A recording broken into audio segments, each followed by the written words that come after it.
বাদ দিয়ে অন্যায়ের প্রতিরোধ করো। এই সরকারের আমলে সিনেমার যত ন্যাংটা ছবি রাস্তায় টানানো, আমি জিজ্ঞেস করতে চাই, এত নোংরা ছবি বাংলার ইতিহাসে কোনদিন টানানো হয়েছে কিনা? একটা সরকার প্রধান নারী, একজন নারী সরকার প্রধান, তার সময় নারীরা সবচাইতে বেশি লাঞ্ছিত আর ধর্ষিত হলো। কোন সিনেমায় নগ্ন ছবি থাকতে পারবে না, কোন রাস্তায় নগ্ন ছবি থাকতে পারবে না। টেলিভিশনে একটা অনুষ্ঠান দেখায় না, জাতির বিবেকের কাছে প্রশ্ন করে নাই, সরকারের বিবেকের কাছে প্রশ্ন করতে চাই। এই ডিসিশন কিনে বন্ধ করো, সিনেমার নোংরামি বন্ধ করো, নইলে তোমাকে ক্ষমতা থেকে দড়ি বেঁধে টেনে বঙ্গোপসাগরে নিক্ষেপ করা হবে। হিন্দু, খ্রিস্টান, বৌদ্ধ তাদের ধর্মীয় কারণে তাদের উপাসনালয় যত খুশি মূর্তি বানাক, ইসলামের কোন আপত্তি নাই। সুবহানাল্লাহ বলবেন না? কিন্তু আমার বাংলাদেশের 12 কোটি তাওহীদি জনতার রেভিনিউ নিয়ে, বাংলাদেশের জনগণের কষ্টার্জিত পয়সা নিয়ে ভাস্কর্যের নামে রাস্তার বলে বলে মুক্তি করার অধিকার কাউকে দেওয়া হয় নাই। এই মূর্তি রাসূল ভেঙেছেন, আর মুসলমান দেশে মূর্তি তৈরি হচ্ছে, আর লক্ষ লক্ষ মুসলমান চুপ করে বসে আছে, ইমানের কোন দাম নাই। আল্লাহ রাব্বুল আলামিন বলেছেন, নবীর দায়িত্ব হলো ভালো কাজের আদেশ দেবে, অন্যায় কাজে নিষেধ করবে, এটা হলো নবীর দায়িত্ব। এই দায়িত্বটি আল্লাহ রাব্বুল আলামিন রাষ্ট্রকে দিয়েছেন, এটা নবীর দায়িত্ব। এই দায়িত্ব আল্লাহ রাব্বুল আলামিন ব্যক্তিকে দিয়ে দিয়েছেন। হযরত লোকমান তার ছেলেকে ডেকে বলেছিলেন, গত বছর কোরআন শরীফের আয়াত তেলাওয়াত করে সূরা লোকমান তাফসীর করে শুনিয়েছিলাম, মনে আছে কিনা? হযরত লোকমান তার ছেলেকে ডেকে বলেছেন, ইয়া বুনাইয়া আকিমিস সালাত ওয়া আমর বিল মারুফ ওয়া নাহি আনিল اصبر على ما أصابك إن ذلك من عزم الله। হে প্রিয় বৎস, নামাজ প্রতিষ্ঠা করো, ভালো কাজের আদেশ দাও, অন্যায় কাজের নিষেধ করো। এই ভালো কাজের আদেশ দিতে গেলেই বিপদ হবে। ভালো কাজের আদেশ দিতে গেলে কি হবে? অন্যায় কাজের প্রতিরোধ করতে গেলে কি হবে?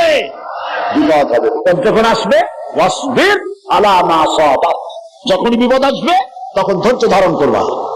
সেই ধৈর্যের অর্থ এই নয় বাধা দিতে গেছেন, থাপ্পড় একটা লাগাই দিছে, আর আপনি কবে ব্যথা হয়েছেন নাকি আরেকখান থাপ্পড় দিয়ে 32 খান ফালাই দেন, এর নাম সবর। সবর এর অর্থ হচ্ছে আপনাকে বুদ্ধিমত্তার সাথে, প্রজ্ঞার সাথে, ধৈর্যের সাথে পরিস্থিতির মোকাবেলা করতে হবে, সাহসের সাথে, এর নাম সবর।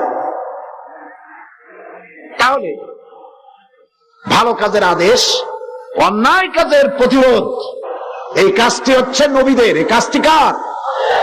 এই কাজটি ব্যক্তির, প্রতিটি ব্যক্তি, আজকের মাহফিলে যত পুরুষ আর নারী এসেছেন সমস্ত মানুষের, মুসলমানদের দায়িত্ব। এই দায়িত্ব রাষ্ট্রে, এই দায়িত্বগুলি কে বন্টন করেছেন? ও এতক্ষণ তাও বুঝেন না? আল্লাহ। অন্তত একজনও বুঝছে মনে হয়। এ দায়িত্ব কে বন্টন করেছে? আল্লাহ। এ দায়িত্ব কে বন্টন করেছে? এটা ব্যক্তি, এটা নবী, এটা উম্মতের।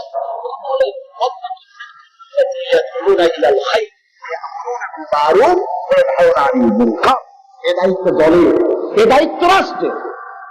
আল্লাযীনা ইম্মাক্কান্নাহুম ফিল আরদ আকামুস সালাত ওয়া আতাউস যাকাত ওয়া আমারু বিল মারুফ ওয়া নাহাউ আনিল মুনকার। মুসলমানেরা যদি ক্ষমতায় যায়, দিনদার ইমানদার লোকেরা যদি ক্ষমতায় যায়, 4খানা কাম করবে। করে বলেন কয়খান? প্রথম নম্বরে নামাজ কায়েম করবে, 2 নম্বরে যাকাত আদায় করবে, 3 নম্বরে ভালো ভালো কাজের আদেশ করবে, আর 4র্থ নম্বরে কি করবে? সমস্ত খারাপ কাজগুলি 2 হাত দিয়ে তারা বাধা দেবে। বাধা দেবে কি দিয়ে? হ্যাঁ, এইবার দেখা যাচ্ছে কয়েকজনে বলছে, বেশি লোকে ভয় পাইছে। বাধা দেবে কি দিয়ে? হ্যাঁ, এই 2 হাত দিয়ে বাধা দিতে হবে। এই কথাটা কে বলেছেন? না না, আল্লাহ বলেন। আন্দাজে মারলে হইব নাকি? বুঝে শুনে জবাব দিতে হবে। দুই হাত দিয়ে বাধা দিতে হবে। কথাটি কার? রাসূল করিম সাল্লাল্লাহু আলাইহি ওয়াসাল্লামের। মান রা মিনকুম মুনকারান ফালিয়ুগাইয়িরহু। দুই হাত দিয়ে বাধা দাও, দুই হাত দিয়ে অন্যায়ের প্রতিরোধ করো। আমরা করি না। এই সরকারের আমলে সিনেমার যত ন্যাংটা ছবি রাস্তায় রাস্তায় টানানো। আমি জিজ্ঞেস করতে চাই, এত নোংরা ছবি বাংলার ইতিহাসে কোনদিন টানানো হয়েছে কিনা? একজন সরকার, একটা সরকার প্রধান নারী, একজন নারী সরকার প্রধান, একটার সময় নারীরা সবচাইতে বেশি লাঞ্ছিত আর ধর্ষিতা হলো। ভালো কাজের আদেশ দাও, অন্যায় কাজ থেকে ফিরাও। রমজান মোবারক আসতেছে, ছাত্রলার সিংহ পুরুষেরা হাত মজবুত করে সিনেমার পোস্টার ছেড়ে আন্দোলন শুরু করে দাও। থাকতে পারবে না, থাকতে পারবে না।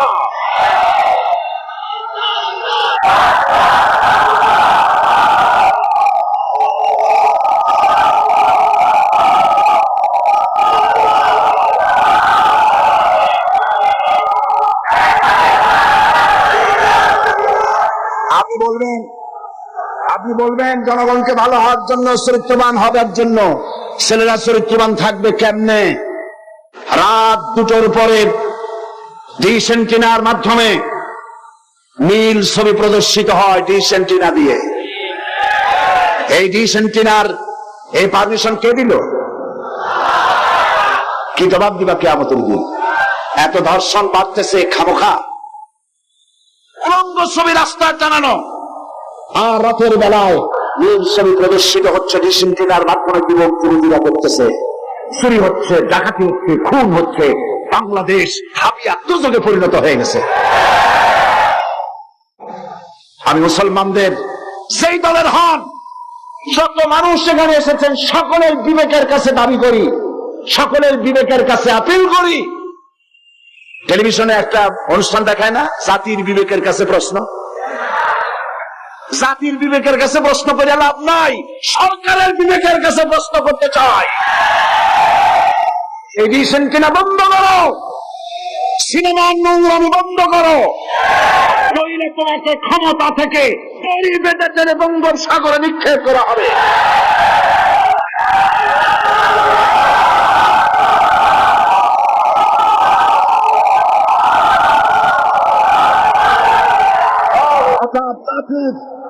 গোটা জাতির চরিত্র নষ্ট করা হচ্ছে। আপনারা যদি ঘুমায় থাকেন, জাতিকে বলছি যেই দল করেন, আপনি যদি ঘুমায় থাকেন, আপনার ঘরের ভিতরে আপনার সন্তান ধর্ষক হবে, আপনার মেয়ে নষ্ট হবে, ভ্রষ্ট হবে। গোটা জাতি ইউরোপ আমেরিকার চাইতে নোংরামি, নষ্টামি, ভ্রষ্টতার ভিতরে ডুবে যাবে গোটা দেশ। এখনো সময় এসেছে, রুখে দাঁড়াও, রুখে দাঁড়াও। ইমান বাঁচাবার লক্ষ্যে, দেশ বাঁচাবার লক্ষ্যে। ও আমার জাতি, ফিরে এসো, ইমানের বলে বলিয়ান হও। ইন্না কায়দা শায়তানি কানা দাঈফা। শয়তানের চক্রান্ত আসলেই দুর্বল। বাড়িওয়ালার শক্তি বেশি না চোরের শক্তি বেশি? আপনারা বাড়িওয়ালা। অন্যায় কাজের প্রতিরোধ, ভালো কাজের আদেশ, এই কাজটা রাসূলুল্লাহ করেছিলেন। আপনারা দেখেন আমাদের দেশে মসজিদেও লোক ভরা, সিনেমা হলে কি মানুষের খুব দুঃখ নাকি? তারা সামনে লাগা থাকে হাউসফুল, লোক ভর্তি, মাহফিলও লোক ভর্তি, গান বাজনাও লোক ভর্তি। আমি এই দৃষ্টান্তটা এইভাবে দেই যে একটা খাল উত্তর দক্ষিণে প্রবাহিত, ওই খালে অনেক মাছ আছে। মাছ ধরার জন্য এলাকাবাসীরা খালের মধ্যে নেমে গেল। তারপরে উত্তর দিকের পানি বালতি ভরিয়া দক্ষিণ দিকে ফেলাইতে লাগলো বহু মানুষ। এইভাবে পানি ফেলাইতে ফেলাইতে সন্ধ্যা হয়ে গেছে।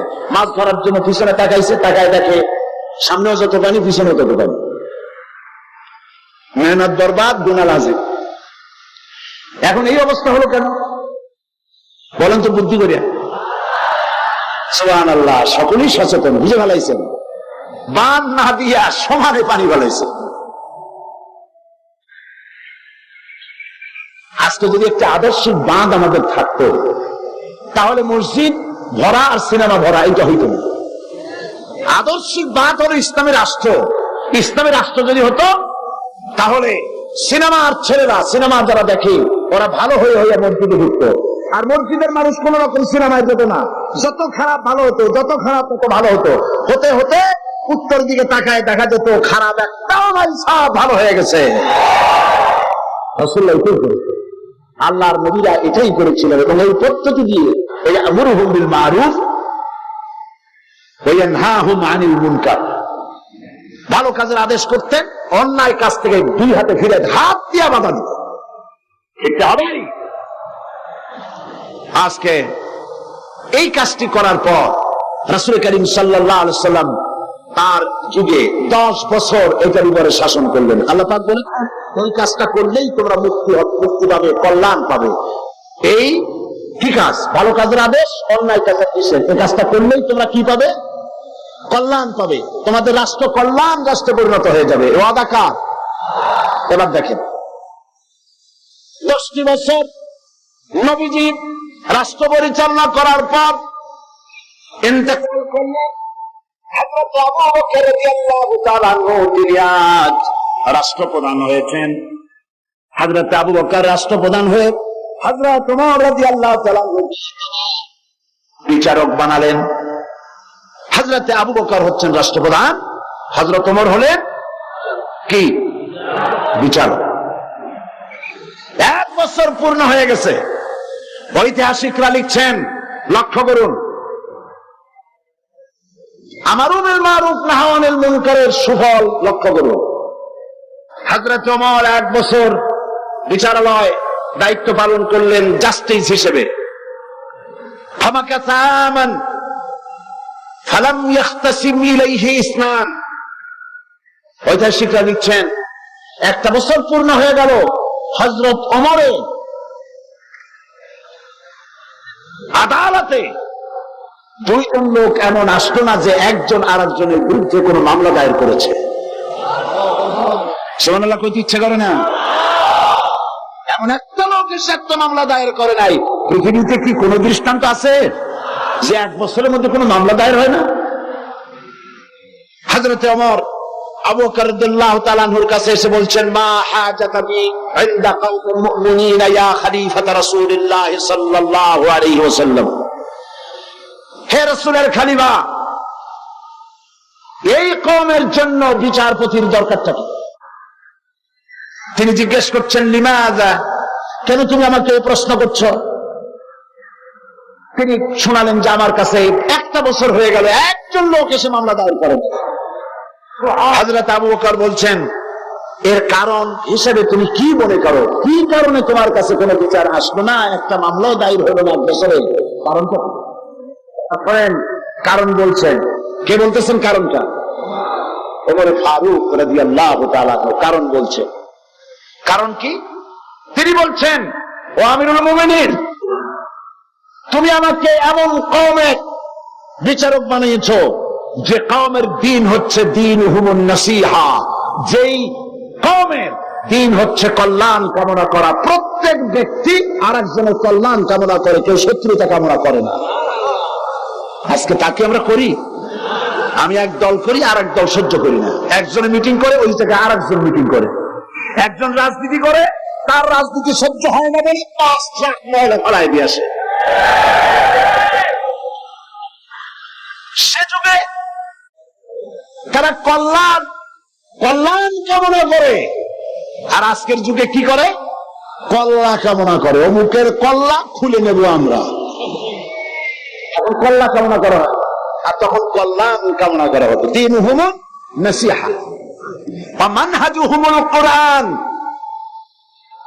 এই জাতির মানহাজ, তাদের উদ্দেশ্য, তাদের লক্ষ্য, তাদের কনস্টিটিউশন, তাদের সংবিধান হচ্ছে কি?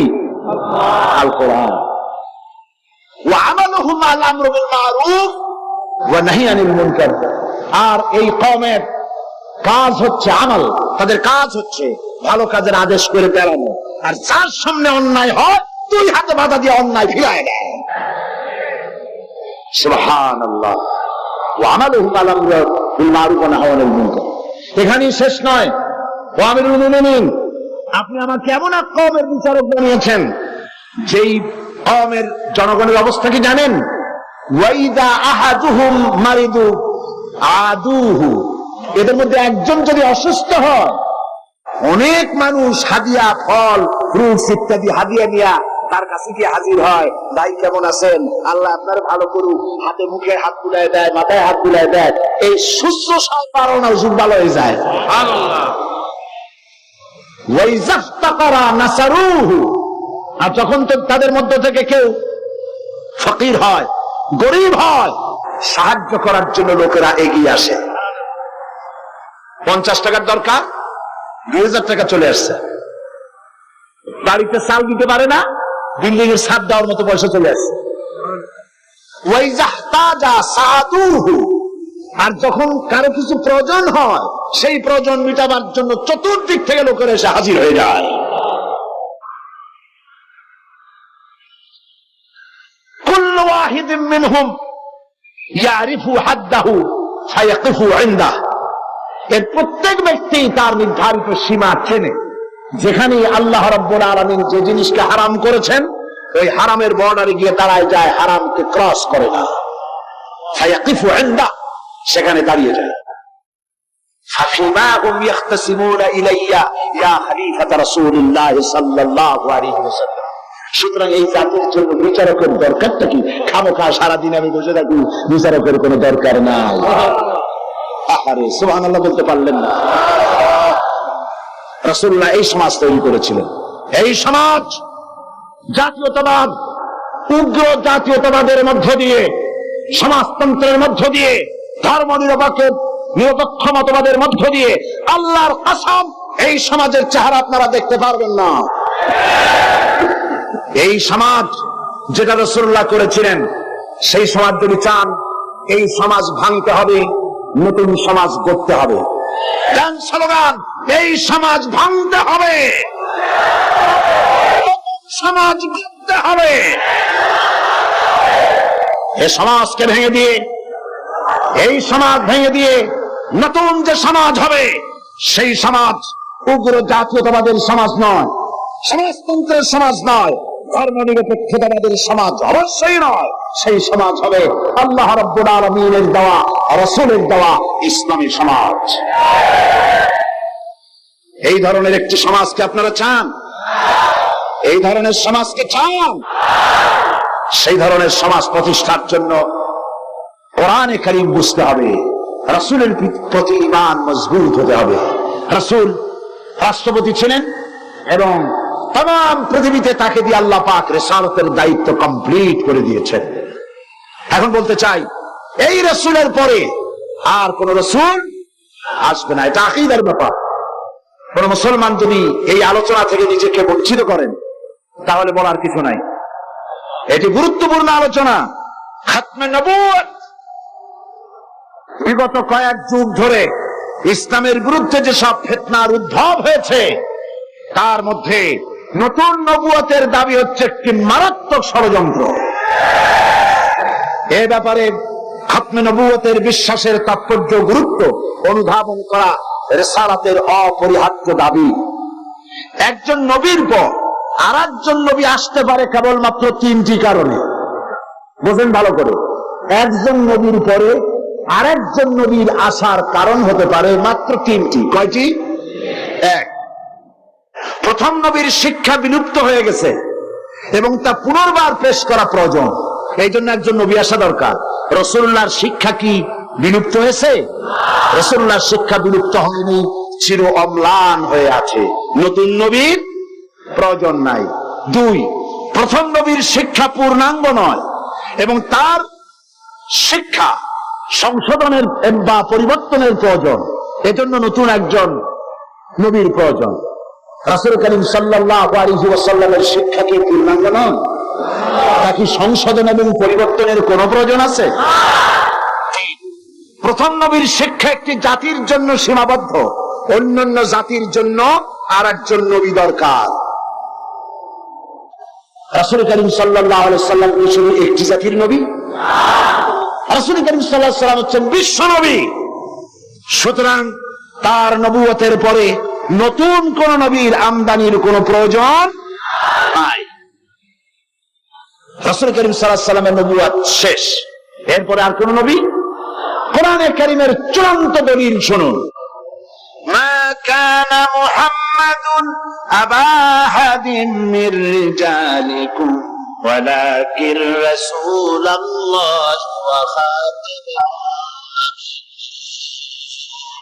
মুহাম্মদ সাল্লাল্লাহু আলাইহি ওয়াসাল্লাম তোমাদের কোন পুরুষদের পিতা নন, বরং তিনি আল্লাহর রাসূল এবং নবীগণের পরিসমাপ্তকারী, আর আল্লাহ সর্ব বিষয়ে মহাজ্ঞানী। এই খাতামান নবিয়্যিন, খাতাম শব্দের উল্লেখ করে নবুয়তের দুয়ার চিরকালের জন্য আল্লাহ পাক বন্ধ করে দিয়েছেন। সেই প্রথম শতাব্দী থেকে আজ পর্যন্ত, হিজরি প্রথম শতাব্দী থেকে নিয়ে পর্যন্ত পৃথিবীর সমস্ত উলামায়ে কেরাম একমত, পৃথিবীতে আর কোন নবী আসবেন না, আসার কোন দরকার নেই। অথচ এই পবিত্র কোরআন মাজিদে খাতাম শব্দের অর্থকে সে বিকৃত করেছে। সে বলেছে খাতামুন নবিয়্যিন এর অর্থ হচ্ছে আফজালুন নবিয়্যিন, ওর বাপের মাথা। সে বলেছে আরো নবী আসতে পারে। আমি তার লেখা থেকে কোট করছি। গোলাম मोहम्मद कादियानी बोलছে, ये बात बिल्कुल रोज रोशन की तरह साबित है कि हाँ हजरत सल्लल्लाहु अलैहि वसल्लम के बाद नबूवत का दरवाजा खुला है। দিবালোকের মতো তো সত্য যে মুহাম্মদ সাল্লাল্লাহু আলাইহি ওয়াসাল্লামের পরে নবুয়তের দরজা খোলা আছে। शारो बोलছে, उन्होंने यानी मुसलमानों ने यह समझ लिया है कि खुदा के खजाने खत्म हो गए। उनका यह समझना खुदा ताला की कदर की ना समझने की वजह से है, वरना एक नबी क्या, मैं तो कहता हूं कि हजारों नबी होंगे। शयतान কোথাকার? সে বলছে যারা বলে, অর্থাৎ মুসলমানেরা বলে আর কোন নবী আসবে না, এই কথা বলে তারা আল্লাহর ক্ষমতাকে সীমাবদ্ধ করতে চায়। আমি তো বলি এক নবী কেন, হাজার হাজার নবী আসতে পারে। তার বই আনোয়ারে খিলাফত 62 পৃষ্ঠা, সেখানে সে লিখছে, अगर मेरी गर्दान के दोनों तरफ तलवार भी रख दी जाए बाद और मुझे कहा जाए कि तुम ये कहो कि हजरत सल्लल्लाहु अलैहि वसल्लम के बाद कोई नबी नहीं आएगा, तो मैं उसे जरूर कहूंगा कि तू झूठा है, कज़्ज़ाब है, आपके बाद नबी आ सकते हैं और जरूर आ सकते हैं। সে বলছে আমার গর্দানের দুই দিকে যদি তরবারি ধরা হয়, আর যদি বলা হয় তো নবী আর আসবে না মুহাম্মদ সাল্লাল্লাহু আলাইহি ওয়াসাল্লামের পরে, আমার গর্দান উঠে যেতে পারে, তারপরে আমি বলবো মুহাম্মদ সাল্লাল্লাহু আলাইহি ওয়াসাল্লামের পরে আরো নবী আসবে। এবার ধরুন গোলাম মোহাম্মদ কাদিয়ানী তার বইয়ের মধ্যে লিখছে, कुल मुसलमान जो हजरत मसीह मऊद की बायात में शामिल नहीं हुए, खा उन्होंने हजरत मसीह मऊद का नाम भी नहीं सुना, वो काफिर है और दायरा इस्लाम से खारिज है। গোলাম মোহাম্মদ কাদিয়ানী তার আয়নায়ে সাদাকাত বইয়ের মধ্যে লিখছেন যে গোলাম মোহাম্মদকে যারা নবী মানে না অথবা তার নাম যারা শোনে নাই তারাও কাফের। নাউযুবিল্লাহি মিন যালিক। এরপরে শারুলিক খাতামের অর্থ নতুন নবী, ভণ্ড নবী, মিথ্যা দাবিদার নবী, পৃথিবীর নিকৃষ্ট শয়তান গোলাম মোহাম্মদ কাদিয়ানী। আল্লাহ জাহান্নামের আগুন তার কবরে অনন্তকাল জ্বলতে থাকুক। যে মুসলমানদের ছেলে মেয়েরাও কাফের। তার বই আনোয়ারে খিলাফত 93 পৃষ্ঠা লিখছে, अगर किसी गैर अहमदी का छोटा बच्चा मर जाए तो उसका जनाजा क्यों नहीं पढ़ा जाए? वो तो मसीह मऊद का मुनकर नहीं। मैं ये सवाल करने वाले से पूछता हूं कि अगर ये बात दुरुस्त है तो फिर हिंदुओं और ईसाइयों के बच्चों का जनाजा क्यों नहीं पढ़ा जाता है? দেখছেন কত বড় উন্মুখ। সে বলছে যে মুসলমানদের বাচ্চাদের জানাজা পড়া যাবে না কেন, প্রশ্ন করা হয়েছে তাকে যে মুসলমানদের জানাজা কেন পড়বো, মুসলমানদের বাচ্চাদের জানাজা কেন পড়বো? হিন্দু এবং খ্রিস্টানদের বাচ্চাদের তো আমরা জানাজা পড়ি না, সুতরাং মুসলমানদের বাচ্চারাও তখন সেইটা আমাদেরকে যখন মানে না, গোলাম মোহাম্মদকে নবী মানে না, সুতরাং সেও কাফের, তার জানাজা পড়া যাবে না। এইভাবে তার বইপত্রের মধ্যে অনেক কথা সে লিখেছে। এমনকি কথাও লিখেছে যে আমি স্বপ্নে দেখেছি আল্লাহ আমার সামনে এক যুবকের রূপ ধারণ করে এসেছেন, আর আমি এক যুবতী নারী হিসেবে তার সামনে দাঁড়ালাম। তিনি রাতে আমাকে ব্যবহার করলেন এবং তার দ্বারা আমি গর্ভবতী হয়ে আমি ঈসা মসিহে রূপান্তরিত হলাম। নাউযুবিল্লাহ। এই শয়তানের কবরে দোজখের আগুন জ্বলুক। ওকে যারা নবী বলে মানে তারা কাফের।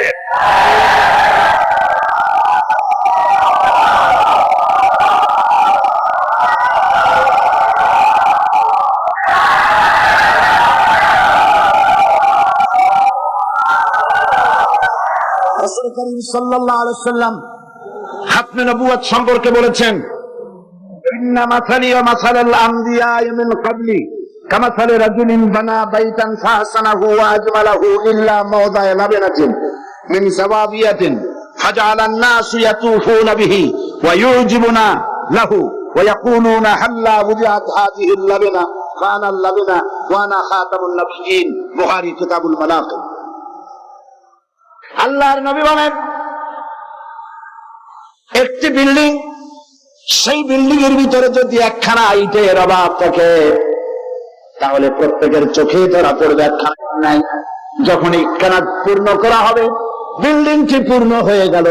নবীজি বলেন, নবুয়তের ইমারতে একখানা ইটের অভাব ছিল, রব্বুল আলামিন আমাকে সেই ইট হিসাবে জায়গা পূর্ণ করে নবুয়তের ইমারতকে কমপ্লিট করে দিয়েছেন।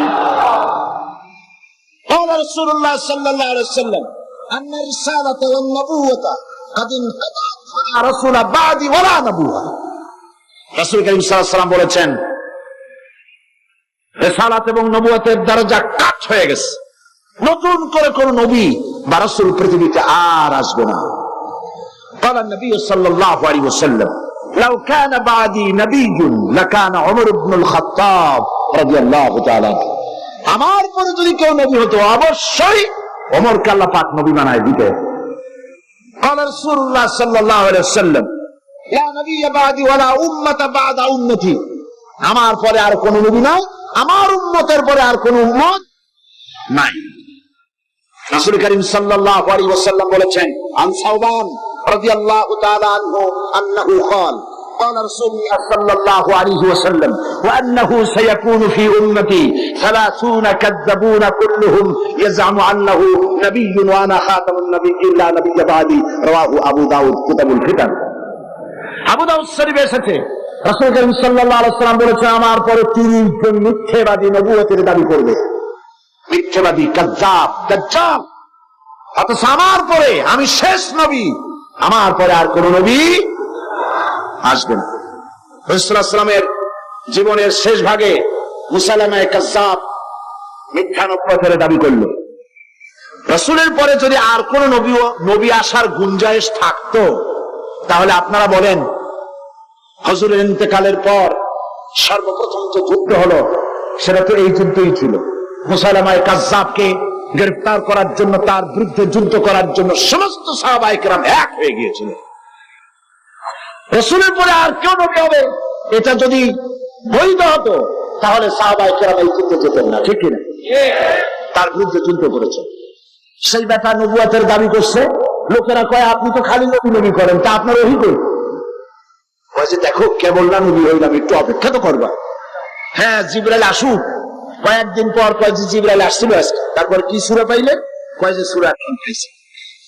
সূরা কয় শোনা না বাদেরকে তো উম্মত তো কিছু পাবেই। উম্মত পাবে না? এখনো কেউ দাবি করুক নবী, দেখবেন কিছু উম্মত পেয়ে যাবে। পাগল ছাগলের তো অভাব, ঠিক কিনা? তা না হলে গোসল শরীফের পানি মানুষে গাইতে পারে। নাউযুবিল্লাহ। একজন পীর হয়, ওনার একটা গোসল শরীফ হবে, গোসলের পানি শরীরের যত জায়গা ধুয়ে পড়লো, নাউজুবিল্লাহ, এইগুলা মানুষে খায়। সুতরাং পাগল ছাগলের অভাব নাই। পাগল ছাগল আছে, কিছু উম্মত পাই গেছে।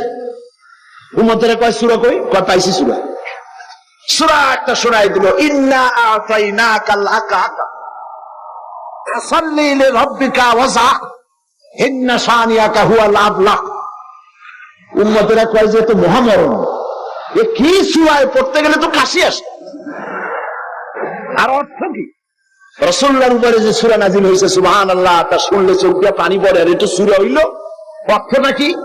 আমি তোমাকে নিশ্চয়ই হুতুম কাসা দান করেছি, সুতরাং তোমার রবের উদ্দেশ্যে চিৎকার মারো, তোমার শত্রুরা শ্বেত এবং কালো বর্ণের হবে।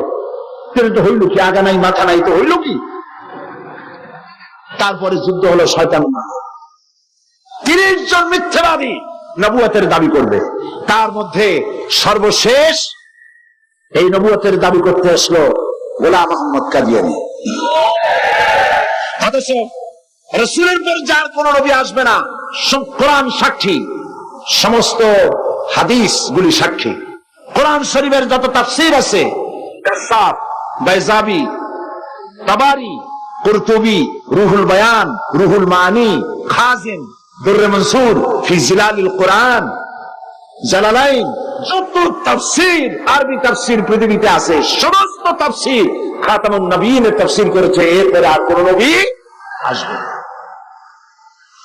খ্রিস্টান এবং ইহুদিরা যখনই মুসলমানদেরকে আক্রমণ করতে চেয়েছে কোনো ব্যাপারে, তখন মুসলমানদেরকে ব্যবহার করেছে, ঠিক না? মুসলমানদেরকে ব্যবহার করেছে। রাসূলুল্লাহকে গালি দেওয়ার জন্য বাংলাদেশে কবি নামের কলঙ্ক দাউদ হায়দার নামক এক শয়তানকে তারা ব্যবহার করেছিল। আবার কোরআন শরীফকে সংশোধন করতে হবে বলে নারী নামের কলঙ্ক, ওই শয়তানের নাম নেব না, তারই ব্যবহার করছিল। হযরত আয়েশা রাদিয়াল্লাহু তাআলা আনহাকে গালি দেওয়ার জন্য সালমান রুশদির মতো একটা শয়তানকে তারা ব্যবহার করেছিল। অনুরূপ ভাবে খাতমে নবুয়তের উপরে হামলা করার জন্য খ্রিস্টান আর ইহুদিরা আগায় আসে না, গোলাম মুহাম্মদ নামক এক শয়তানকে ব্যবহার করেছে। সে বলল আমি নবী। তারপরে এইসব হাদিসের বইপত্র লিখতে নানান ভাষায় লিখল। সে ছিল ইংরেজের দালাল।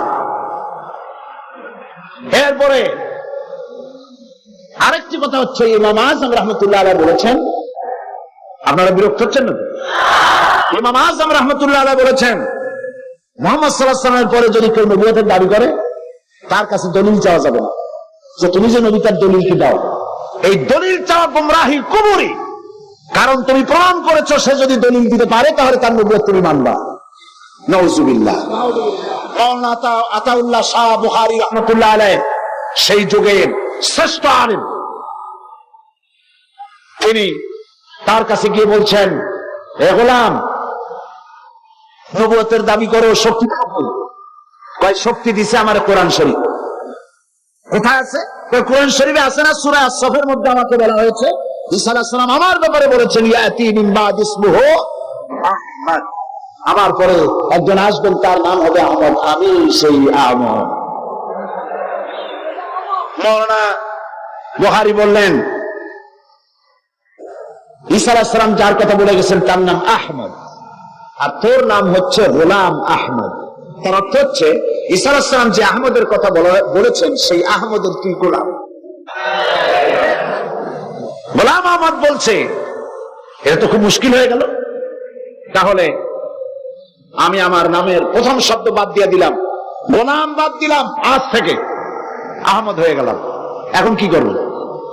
মাওলানা বলছেন, বহুত ঠিক, তোমার ফতোয়া দিয়ে আমি বলতে চাই, নামের প্রথম অংশ বাদ দেওয়া যদি জায়েজ হয়, তুমি যেমন বাদ দিছো আমারটাও বাদ দিলাম। আমার নাম আতা আল্লাহ, আমার নামের আতা বাদ দিলাম, আমার নামের আতা বাদ দিলে আমি আল্লাহ হই, আর আমি আল্লাহ